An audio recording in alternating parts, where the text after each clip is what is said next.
Follow Paddy Power on Snapchat. The username is the Paddy Power, and we promise there won't be any boring snaps about gigs, the weather, or the gym. Hello and welcome to this Monday Postcast. I'm Maddie Plough, joined in the studio by James Hill, and we've also got Tom Siegel on the line.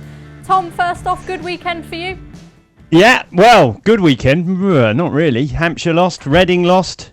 Didn't back the winner of the golf. No, not brilliant. It was all right though. It was sunny. Sunny. I don't know why I expect anything other than that from you, Jimmy. We were working, but not too bad. We were working. What do you mean? Were you trying to say I wasn't working? No. Yeah, but we were in the office. Yeah, we don't do that. I don't do that. That's as far as I know. You definitely went in here. So, but we got through it, didn't we? We got through it in the end, yeah. Yeah, okay. The blue sky outside. So on this podcast, we're going to be looking back on a glorious week at Goodwood, Galway and Deauville, as well as previewing Sunday's Group 1 races in Ireland and France. To kick us off with some Goodwood reaction, Tom, I'll go straight to you. Stradivarius, were you impressed, not impressed, and do you think anything could get close to him in the Lonsdale Cup? No, it was a good race, wasn't it? It was about the only good race at Goodwood all week. I thought it was really. It was terrible stuff, wasn't it? Absolute garbage, Goodwood this year. But I thought that was a tremendous race. I loved it.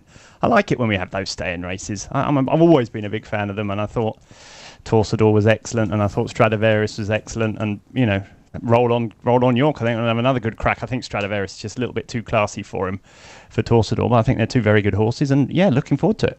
Okay, nice and straightforward. Jimmy, are you a bit more upbeat on the whole of Goodwood than Tom? I wouldn't call it dreadful.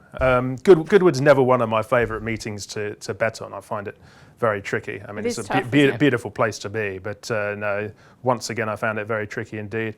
I agree with Tom. I thought that was one of the highlights of the week, that race. I thought, both horses ran absolutely to their full potential. And Stradivarius just had a bit too much class for Torsador. If it was softer ground, though, I could see Jessica Harrington's horse turning the form around. Okay, and would he be the one you'd be looking at with the Lonsdale in mind, or do you think it's just one of those races to watch? If he comes over for the Lonsdale Torsador, if the ground was softer, I think it would be harder for Stradivarius. Stradivarius was very impressive at York when he won the Yorkshire Cup earlier in the season. I mean, he's definitely having a very good summer, but I do think he's a better horse on faster ground. Now, moving on, it was good to see Lightning Spear finally bag his Group 1. Tom, are you going to go on about a rant on how bad the Sussex Stakes was? No. Look, the good races are good races, aren't they? Yeah. The rest of it's just, nonsense, isn't it? But I thought Lightning Spear was excellent. He deserved it, didn't he? I mean, people say he's had 15 goes at it. He should have won 3 or 4 others, hasn't he? I mean, he should have won, whatever.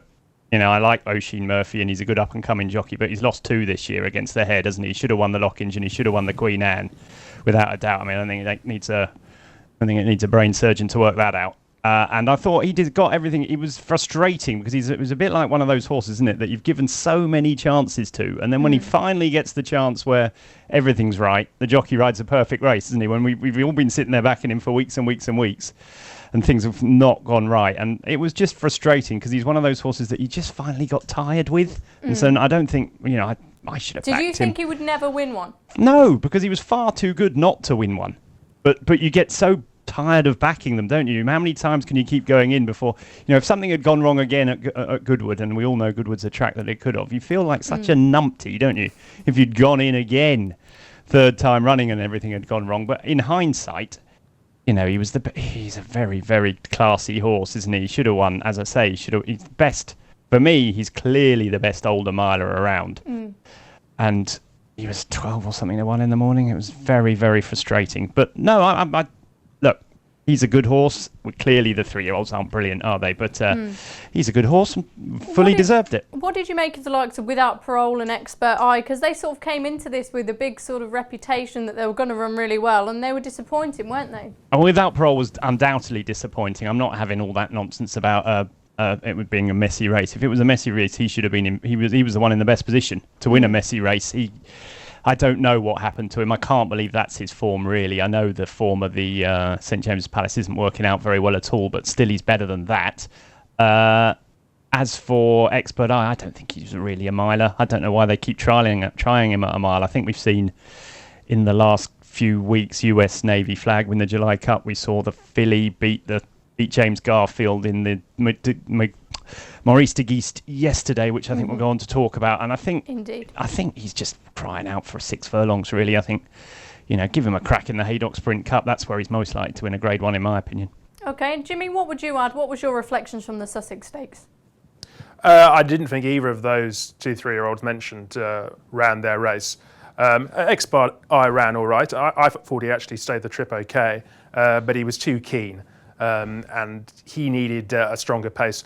Without Parole, okay, you can say he was, well placed to win the race, because they hadn't gone fast or anything. But I just think he, again, is a horse who has a nice stride on him, who would have liked someone to lead it, a horse to lead him and just get a stronger pace in the race.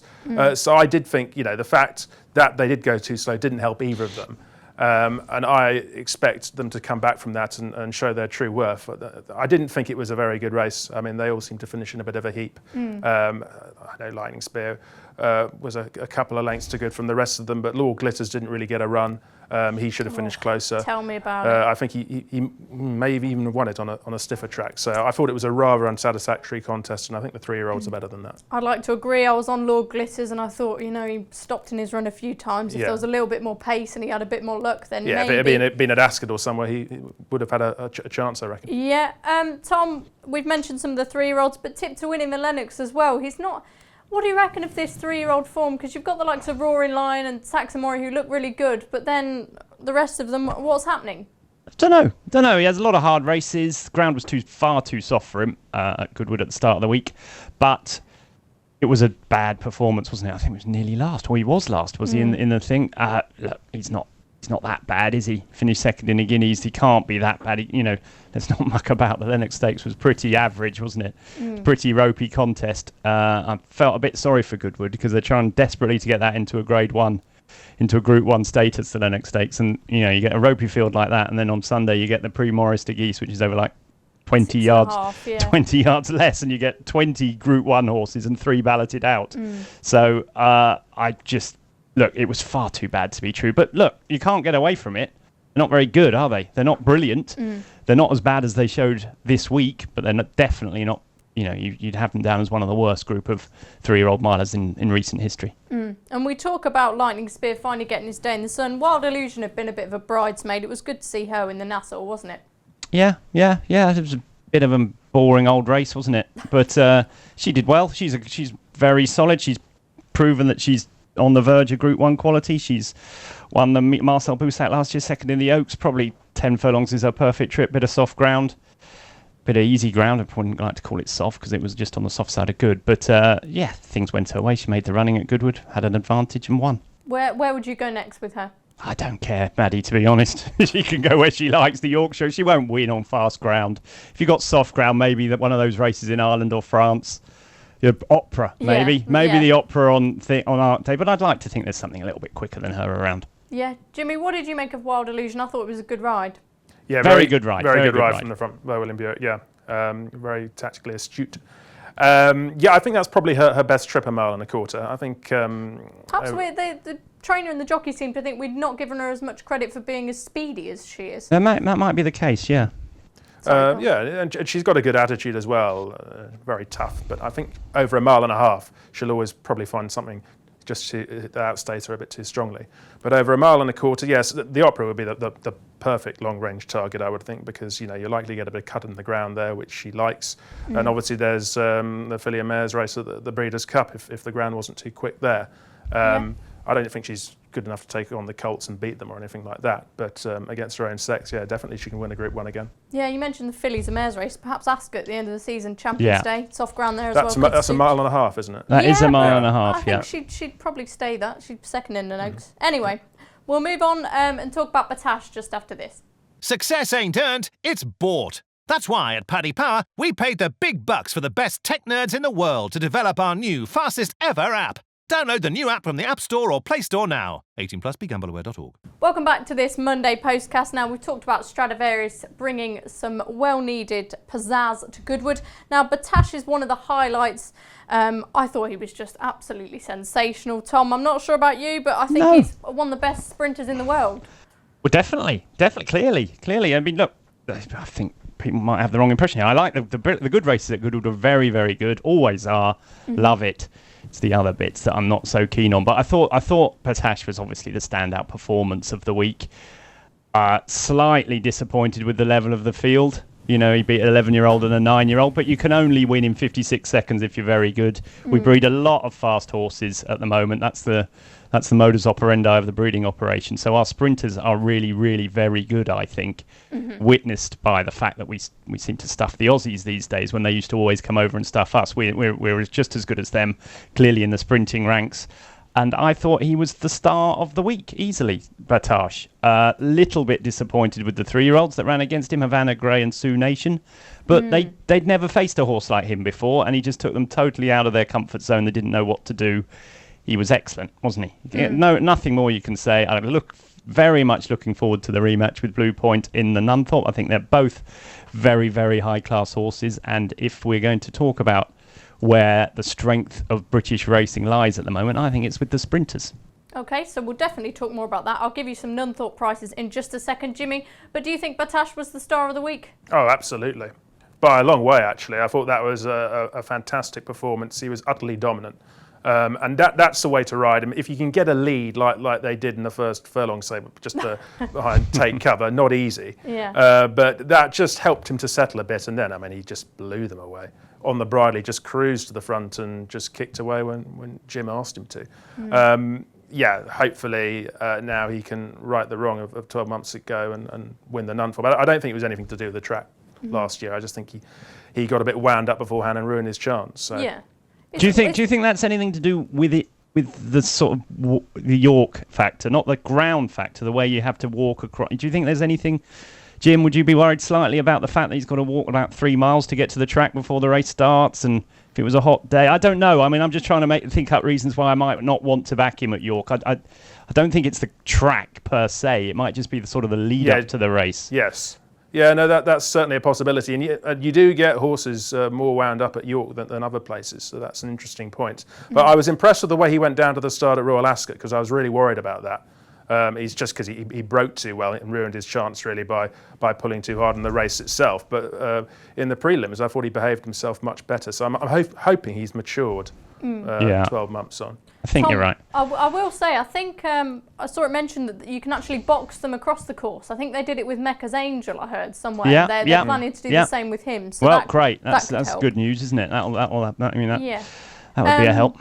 We talk about the King's Stand, and he wasn't beaten that far in the King's Stand. It wasn't like an absolutely dismal performance. But anyway, here we go with the Nunthorpe Stakes betting. Batash at 10-11, Blue Point at 4-1, who beat him at Royal Ascot, of course.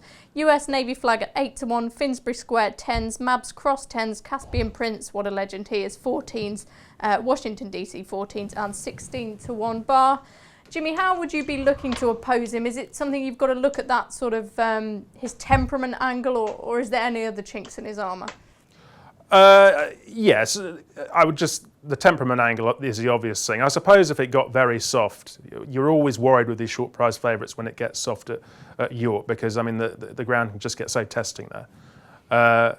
But no, I wouldn't. I would expect him to turn the form around with Blue Point. Blue Point was very impressive at York 2 years ago when he won the Jim Crack, but that was over 6 furlongs. I still think actually 6 furlongs is his ideal trip. I know he won the King's Stand, but I rather felt they just set the race up from a little bit. Fell in his lap a little bit, didn't it? Well, I say fell in his lap. I felt Batash blew his chance during the race. I just thought he went a bit too fast. Very harsh, boys and girls. He ran 55 seconds. You've got to be very, very good to run that fast, or whatever, 57 seconds actually, to run that fast at Ascot. I thought he was really impressive. I get what you're saying about Batash, but I think the races, I think Blue Point's very good too. I think I was pricing it up. It would be 1-2 Batash, even money Blue Point, and the rest you can forget, because I don't think any of them are anywhere near good enough to compete with the two of them. You're talking about horses there that I wouldn't even place in the same, grade as those two, and I think they're two outstanding 5 furlong sprinters, and I'm really looking forward to it. I think it'll be a great race. It will be. DXB, he was beaten again in the Gordon Stakes Cross Counter. The winner was really impressive. He's going to go off to Melbourne now, hopefully for the Melbourne Cup. Any thoughts on that race, Tom? It was a bit tactical, wasn't it, understandably, with just the 4 runners?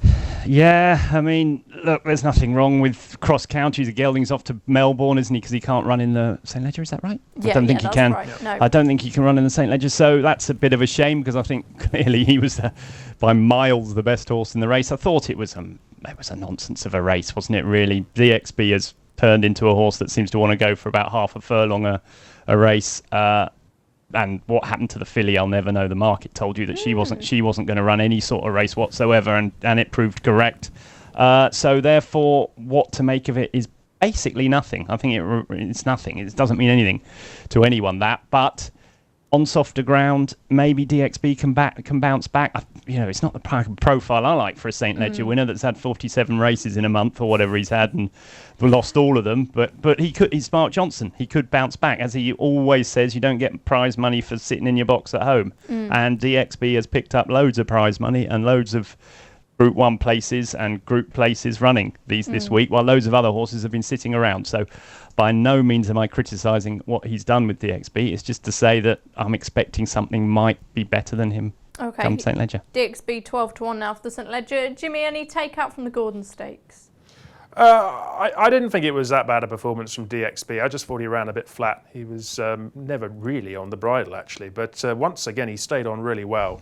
And I think he pulled 8 lengths clear of the other 2. I mean, like Tom says, what you take from that is difficult to tell, really, because Sun Maiden in particular was disappointing. But yeah, I mean, on softer ground at Doncaster, he'd have to be on your shortlist because he stays so well. He's so tough, keeps galloping.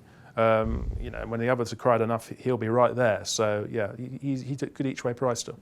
Here we go then with the St. Ledger betting. Kew Gardens 100-30, La Trobe 5-1, Wells Fargo 8-1, Forever Together 8-1, The Pentagon 12, Southern France 12s, DXB as we mentioned 12-1, Delano Roosevelt 14s, and it's 14-1 Bar.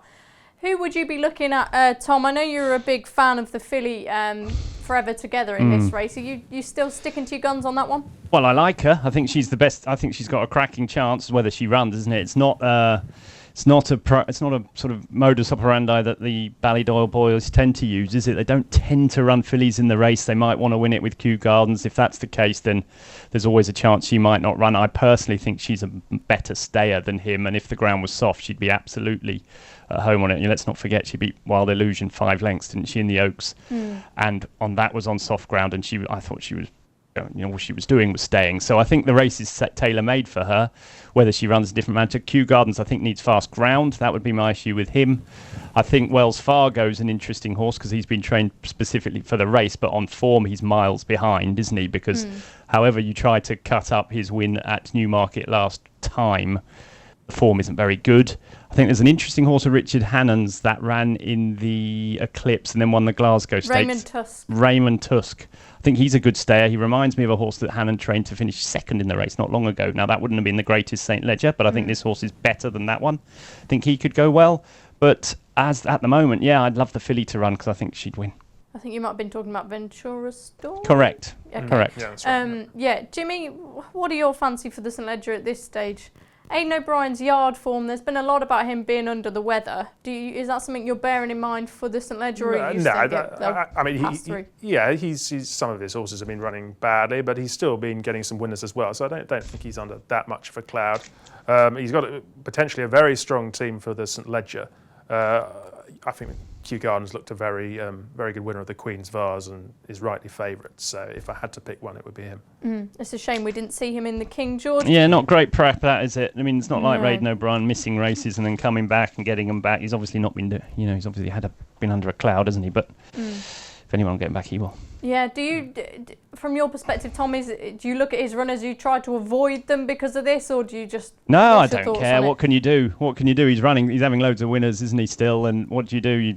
You avoid the best horse in the race, which invariably he's got, and it goes and wins, and you feel like a complete muppet, don't you? So you just take them as it comes, and, if you oppose them, hope that one of them runs like Magic Wand did in the Irish Oaks, and maybe you get lucky. Okay, Tom, I know 2-year-olds often are something that you get excited about. Anything in Goodwood were you impressed with? I thought the Malcolm, it wasn't a great race, but Rumble in the Jungle was quite nice in the end, wasn't he? Yeah, liked him. I thought he was the best one. I wasn't that enamoured by Mark Johnson's winner of the Vintage Stakes.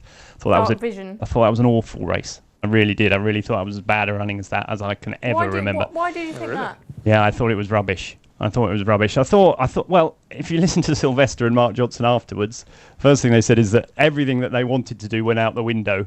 The race went completely and utterly wrong for him, and everything went. Now that could be, people would say that's a positive for him, and I just think the whole race fell apart. They went way too fast. The front four finished the last four. The one that was held up last out the back came and won, and I just thought it was a silly race, really. I did like Bungle in the Jungle, though. I thought he was really good. I thought that the way he sort of travelled, through the race. Now, once again, he's a sprinter, and as I go back to saying, I think that's where our strength lies at the moment, the sprinters. I think our sprinting 2-year-olds are pretty good. Not convinced we've seen anything. I think, obviously Calix, but he's a sprinter too. Advertised, I think he's a 6 furlong horse.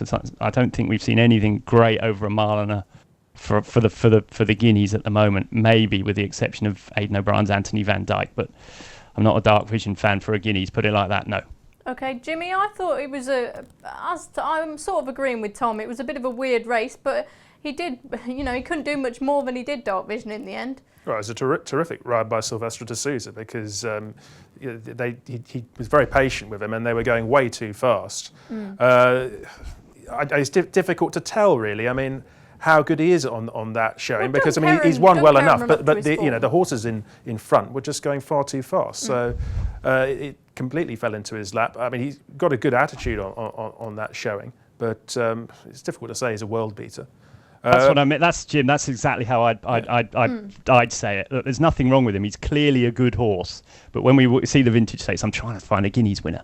I'm trying to find an expert eye or whatever. I don't think Dark Vision is that level. Do you think perhaps if he was top class, he should have won perhaps a bit easier than that? Not necessarily. I think what I would have liked to see him is travel better, because I don't think they wanted to ride him like that. I think the only reason he ended up like he was because of the circumstances, rather than it being a decision on behalf of the jockey and trainer. Do you see what I mean? Yeah. And I think good horses tend to. He might have lost. He would have probably lost if he'd have been ridden how he wanted to be ridden.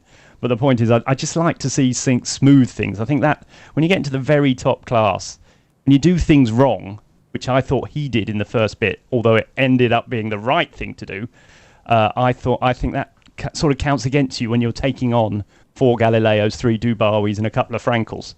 Do you see what I mean? Yeah. They're going to be better, much, much stiffer tests. And if he's sort of in and out off the bridle, because he did very well to win, and he looked good in the last furlong. But come a good horse that's in front of him on good ground or getting away from him, he won't get away with it. No chance. Yeah. He's a giant horse as well. He's absolutely huge. Massive. So it'd be interesting to see if he can improve a bit more as he fills out. I wonder. This is a question for you. It's probably one. How long do you think Mark Johnson will carry on owning the Dark Vision? Do you think he'll try and sell him? I don't know. It just seems that those colours don't seem to stick around too long with brilliant horses. I wouldn't be surprised if we see him in all blue at some stage or silver at some stage. Well, he said that, didn't he? He said that it's his decision now, although the syndicate own him, and they've done tremendously well. They had, was it Victory Command who won the listed race at Ascot as well, and this horse, and now it's his decision whether to sell or not. That's right. They nearly won the Sweps Mile or whatever, the Golden Mile, and they were second in that. Poets Society, was it? That's it. And I don't know, Jimmy, what about you? I think they've got to sell him, really, from his perspective. Yes, I think so. He's unbeaten, and it would only take one defeat, even if it was a narrow defeat, for his kind of value to lower a bit. So be interesting, won't it? Well, the iron's hot. Yeah, it'd be interesting, because if Mark thinks he's, if they think he's really top class, you'd sort of be thinking that they might hold on to him. If they get rid of him, you'd sort of be thinking, well, do they not actually? I don't know. It depends. What do you think? If you had a really good horse, it's a tricky one, isn't it? Do you take the cash, or do you think, we'll never get a chance to have this one again? I don't know. It's a tricky one. Well, he's going to train it either way, isn't he? So he's probably not too fussed. If we move on now to the Prix Maurice de Guise, Tom, you mentioned it earlier already. Polydream won, just denying James Garfield. It was a super run from him in the first time blinkers under Frankie Dettori. a great, really deep race beforehand, Tom. It'd be more if we had more like that around, wouldn't it? Well, that was sort of my problem for Goodwood, I thought, going forward, is that they had 20 runners in there with loads of really good horses. And they had 3 balloted out, Maddie. There was 3 top-class horses that didn't even get a run. They were balloted out because they wanted more. They wanted a run and couldn't get in. And why do you think it is that this race was so popular? Because it wasn't anything major last year, was it? I mean, Brando won it. It's always been quite good. I don't know. Maybe look, Goodwood doesn't have a six furlong race, does it? So they've got the Batash race and then they've got the Lennox Stakes. But you'd have thought a horse like James Garfield might have opted for the Lennox over the. I mean, obviously he ran so well that it was the right decision. But having 20 in there and then having some. It is a Group 1 after all. It is Group 1. Group 1. I thought that's my point about Goodwood. I think if they want the Lennox to be a Group 1, they've got a problem because people are going to sit there and say, "Christ, we had a 7 runner or whatever it was Lennox Stakes with some horses that wouldn't even have got into the race." In Deauville, and we've got a race over 100 yards difference, and we're getting horses balloted out. I don't know the answer to that. What I would say is it was a tremendous spectacle. I thought Frankie gave James Garfield an absolutely brilliant ride. Thought it was tremendous. He just got picked up by a very, very good filly on the day. I was really impressed with her. I think she'll have no problems dropping back to 6 furlongs. I think, I'd love to see her versus U.S. Navy Army Ranger flag or whatever he's called in at Haydock or whatever. With throw Expert Eye in there, throw a few others. I think we'd have a cracking race because I think the 3-year-old sprinters are pretty good. I think the fact that they've been wiped out by Batash and makes people think they're not that great. But I thought they dominated the Geese, they dominated the July Cup. I think those 6 furlong races they're really strong, and hopefully get to Haydock or somewhere like that and Ascot at the end of the season. I think they'll be really, really competitive, and I think Polly Dream's exceptionally talented.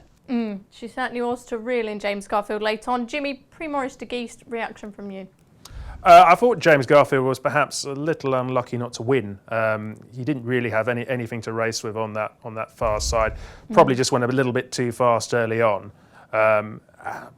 You could argue that Polly Dream won well enough, but I thought at one stage he was going to win. He just seemed to kind of curl up very slightly in the last 150 yards. So he was unfortunate. Great ride by Frankie, as Tom said. And these 3-year-olds, I mean, it's strange really, because James Garfield and US Navy flag were kind of part of the mile bracket at the start of the season. There's nothing really coming through of the milers against the older horses, and yet in terms of sprinting, they're having a terrific time of it. They got the first 2 in this race, and they had, I think, 3 of the first 5 in the July Cup. So I think that's part and parcel of the breeding industry, isn't it, James? Do you agree? Yes, of course. Yeah. Do you agree? We've got so many. They're trying to elongate these horses' stamina, aren't they? In the Guineas, the James Garfields and the US Navy flags, because that's where they want to be with these horses, because there's so few sprint races. I know it's much better for them now with the Commonwealth Cup, but at the start of the season they're trying to elongate their stamina, and they end up not being able to compete with Galileos and Frankels and Dubawis, as I say, over a mile. They drop them back to their right trip, and they're top-class horses. But one thing I'd say about the race on Sunday, Maddie, is the draw. Look how well the Tin Man ran. The Tin Man is I think he's better this year than he's ever been. Thought he was really unlucky against Merchant Navy in the Diamond Jubilee. Agree.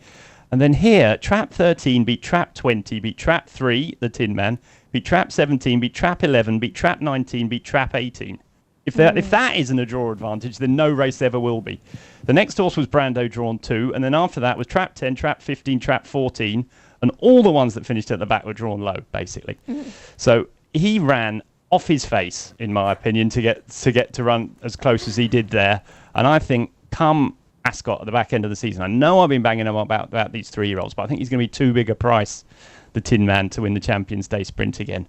Thought he ran an absolute cracker, and and I just thought he was undone by the draw on Sunday, and he's as good as he's ever been, that horse. Labrise, he ran a cracker as well in 4th. Yeah, absolutely.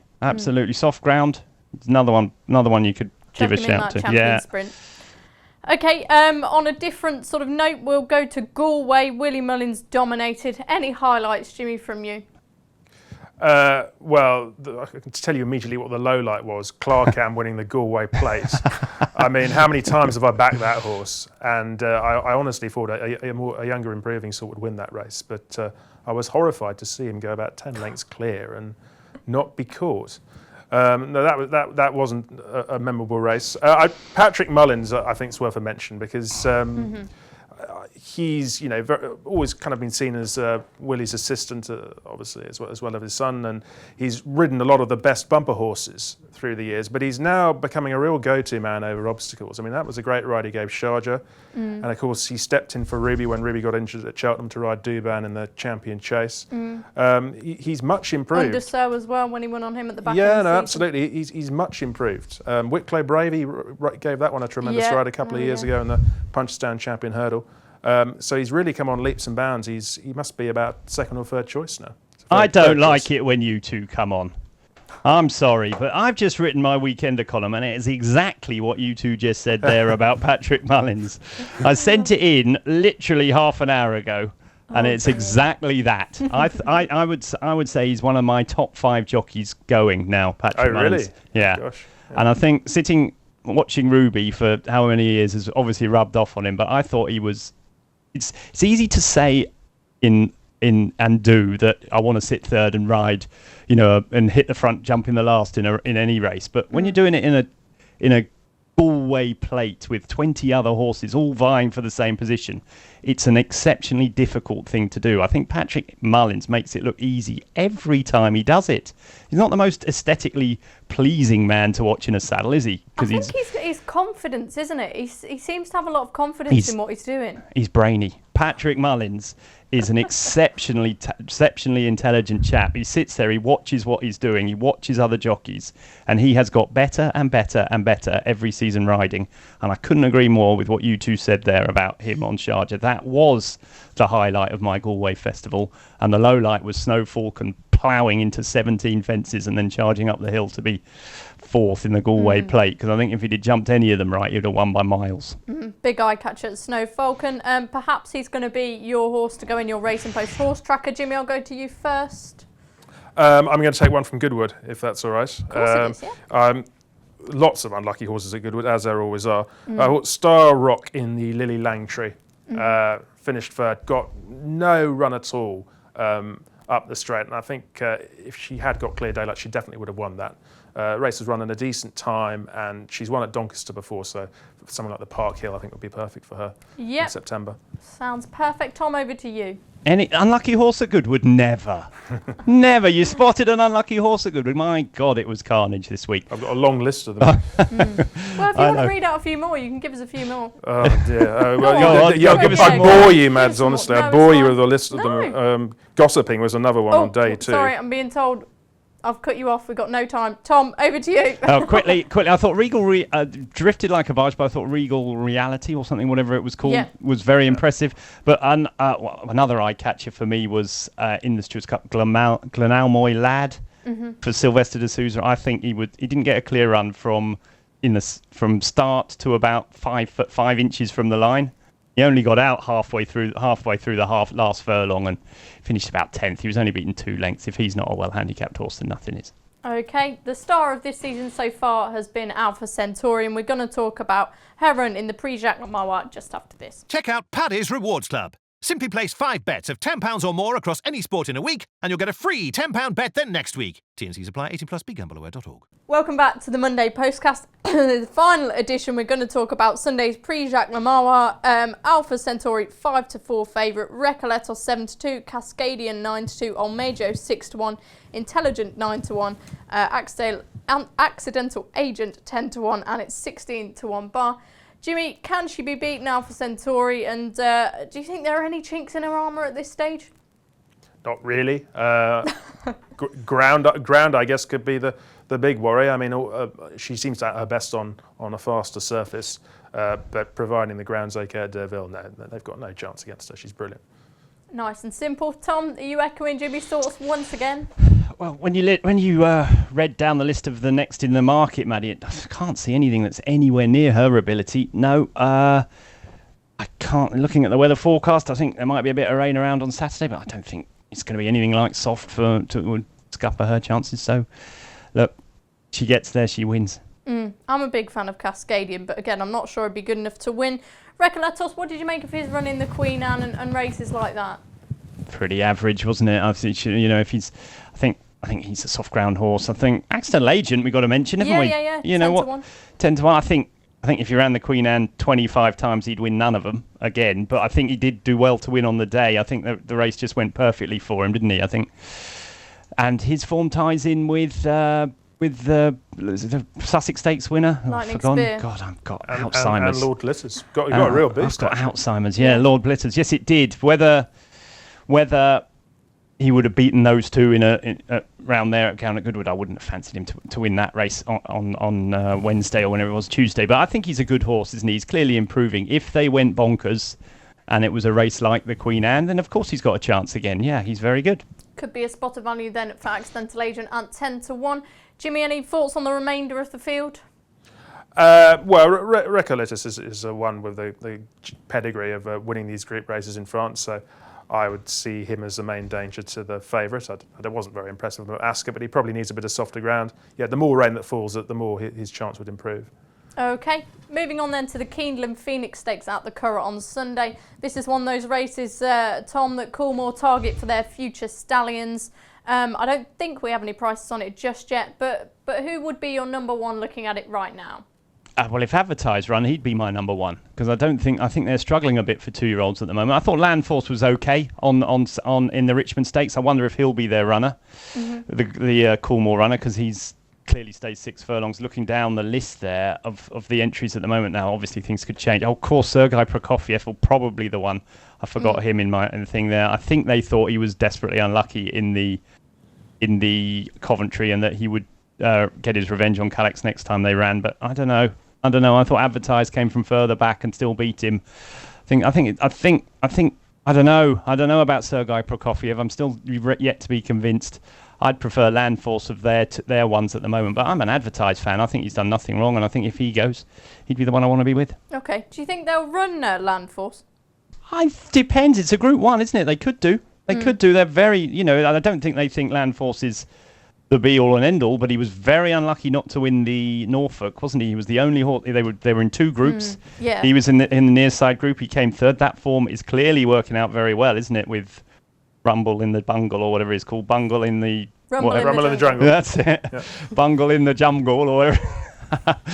That one. And something else came out of it as well and ran very well the other day, I thought as well. So I think that at the time people were saying, oh, the Norfolk Stakes wasn't great because Wesley Ward was banging on about how his winner wasn't the one that he fancied for the race. But I actually think it's turned out to be quite a good race, what with Rumble in the Jungle and Landforce. And therefore, I would think he might be a little bit better than people are giving him credit for. And I thought he won the Richmond Stakes on in the week with plenty in hand. That wasn't a great race, but I think he'd be interesting. Okay, Jimmy, Advertise the one for you? Yeah, if he goes over, I think I'd narrowly prefer him to Sergei Prokofiev. Not much between the two of them on that Coventry Stakes form. I do think the Coventry remains the best 2-year-old race we've seen so far this season. So I mentioned this horse before, the Irish Rover. When he comes right again, I think he's interesting as well if he runs. Okay, that should do us for today. Don't forget, if you enjoy these shows, please rate, review and subscribe to us wherever you're listening to us from. We'll be back on Friday, as usual, to preview all the weekend's action, so join us then. Follow Paddy Power on Snapchat. The username is ThePaddyPower, and we promise there won't be any boring snaps about gigs, the weather or the gym.